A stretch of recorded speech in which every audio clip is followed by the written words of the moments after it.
What you need to do if you want your ex back. Getting an ex back ain't like the movies we've all seen the movies. Boy meets girl, boy loses girl, boy wins girl back. It's one of the archetypal plots, and has been since the dawn of storytelling. We've also seen treatments of how it can go wrong, from Greek tragedies to the tragedies that are Adam Sandler's and Seth Rogen's careers, and now, you're being tempted to act it out in real life. You got dumped. It hurts, and you're listening to whiny chick music.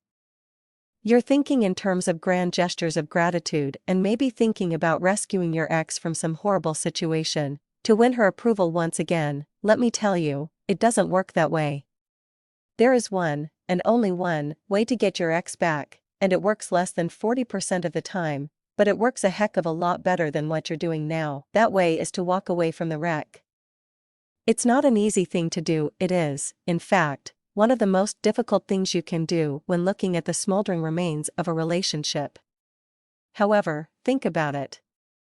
If you act like you're needy, or try to get their pity, that's going to force them away. It's going to make them feel that you're trying to trap them. When your relationship started, you had a life, and your ex had a life, and each of you spent time learning about the other.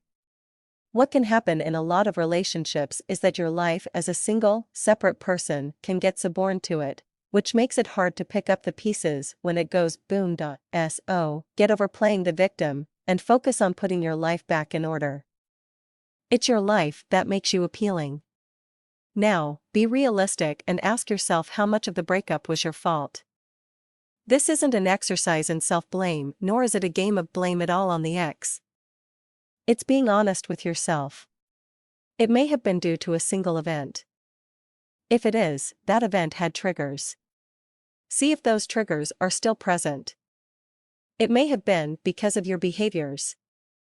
Ask yourself if changing those behaviors is worth getting a relationship back. It may have been because of external factors like family stress on one party's part or the other. Whatever it was, you need to look into the reasons for it and make sure that they're not going to force a repeat of the breakup. Lastly, be real about it. By that, be honest enough to admit that it is over when it's over. Don't use jealousy or grief over the relationship as an excuse to behave badly. Don't let jealousy polarize your behavior, and the behavior of your mutual friends. All acting on it does is make sure that everyone sees you as the bad guy, and the person you're jealous of gets reinforcement that their best choice is to walk away. Far away. And as quickly as possible.